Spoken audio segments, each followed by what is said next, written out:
Qual a minha opinião sobre as vinícolas brasileiras? O vinho brasileiro está num excelente momento. Há muitos anos as vinícolas vêm investindo em tecnologia, na produção de excelentes vinhos. Desde a famosa Serra Gaúcha, a região de Bento Gonçalves, Farroupilha, que fazem grandes vinhos. Também Pinto Bandeira, que tem a primeira denominação de origem para espumantes fora da Europa. E a Campanha Gaúcha faz tintos incríveis, tem cada vez mais se destacado. Então hoje, todo o Brasil, todas as regiões, seja no Rio Grande do Sul, Goiás, Minas Gerais, São Paulo, Nordeste, tem vinícola fazendo bom vinho. Então quem ainda não está tomando vinho nacional precisa investir nos rótulos brasileiros e conhecer essas marcas que cada vez estão fazendo melhores vinhos. Restaurante chique mais rolha livre, qual vinho levar?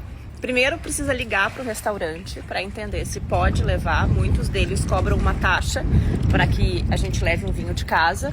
Segundo é entender quais são os pratos que aquele restaurante serve, para a gente levar um vinho de acordo com o prato que a gente vai pedir. E terceiro é a gente olhar a carta de vinhos e não levar um vinho que está na carta deles.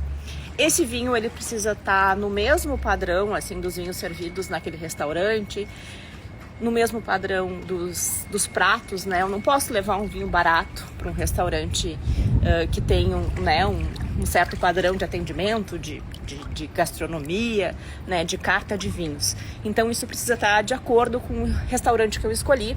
Quando eu chego no restaurante, primeira coisa eu entrego esse vinho pro sommelier que vai fazer o serviço quando eu pedir o prato. Não tenho adega em casa e como eu devo armazenar? O vinho precisa ser armazenado num local de pouca claridade, pouca variação de temperatura e também num ambiente mais tranquilo. A gente pode guardar dentro de um roupeiro de roupas, um closet é um lugar ideal porque não é um ambiente que a gente frequente, abra a porta com muita frequência. Ali também, se esse é um espaço que não é úmido, nem é muito quente, pega sol, Qualquer parede que pegue muito sol, que fique perto de uma janela, que pegue claridade, não é um ambiente para guardar o vinho.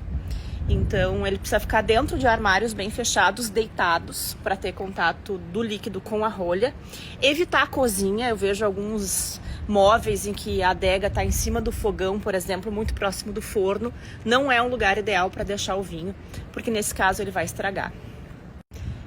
É importante dizer que menos de 5% dos vinhos produzidos no mundo precisam ficar guardados por muito tempo. São os chamados vinhos de guarda. A maioria dos vinhos disponíveis para venda são vinhos para serem bebidos rapidamente, assim que a gente compra.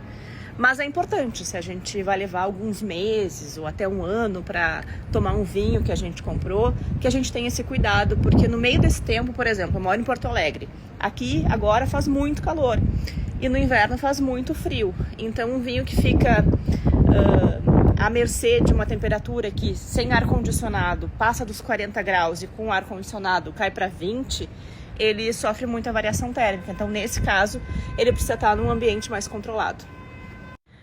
Qual vinho devo usar para combinar com risoto? Vai depender do ingrediente que a gente usar nesse risoto. Por exemplo, um risoto mais leve, de tomate, pode ser um vinho branco. Se for um risoto de cogumelo, um sabor mais terroso, um Pinot Noir, um vinho rosé. Se for um risoto com carne, já pode ser um Merlot. Alguns risotos mais leves, sem carnes ou de frutos do mar, podem ser com um Sauvignon Blanc ou um rosé, dependendo do que a gente colocar de ingrediente com mais aroma, mais intensidade. Então tudo vai depender de que é esse risoto. Mas vinho e risoto é uma coisa que harmoniza muito bem e dá uma combinação muito legal. Como não passar vergonha na hora de pedir um vinho num date? Eu acho que primeiro é perguntar se a pessoa que a gente vai sair, ela bebe vinho, Às vezes a gente pode conhecer alguém que não goste. E então tentar entender qual, né, o estilo de vinho essa pessoa gosta, porque o ideal quando a gente tá a dois é que os dois cheguem em comum acordo, né, a um estilo de bebida que agrade os dois. Então, um vinho leve, né, essa pessoa gosta de branco, um Sauvignon Blanc, um Chardonnay, uma uva que normalmente agrada muitos públicos. Entre os tintos, eu gosto muito do Pinot Noir, para um encontro romântico, até disse esses dias numa outra caixinha de perguntas, porque ele é delicado e muito diferente, nem sempre as pessoas conhecem, também é uma forma de apresentar uma novidade para uma pessoa que a gente está conhecendo e mostrar que a gente tem interesse em compartilhar com ela coisas. Brut Rosé seco da Espanha, muito seco, precisa sempre harmonizar com comida. Eu já bebi alguns que eram bem secos e ele dá aquela sensação de salivação que a gente fala na degustação, que é vontade de comer alguma coisa.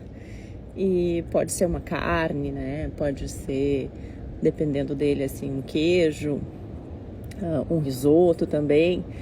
Sempre é uma palavra um pouco, né, assim, complexa, porque se a gente quiser, a gente pode beber o vinho como a gente quiser, né? Da forma que a gente achar melhor. Mas a gente vai ver nesses casos que alguns vinhos, eles ficam melhores com a comida, porque é uma combinação perfeita.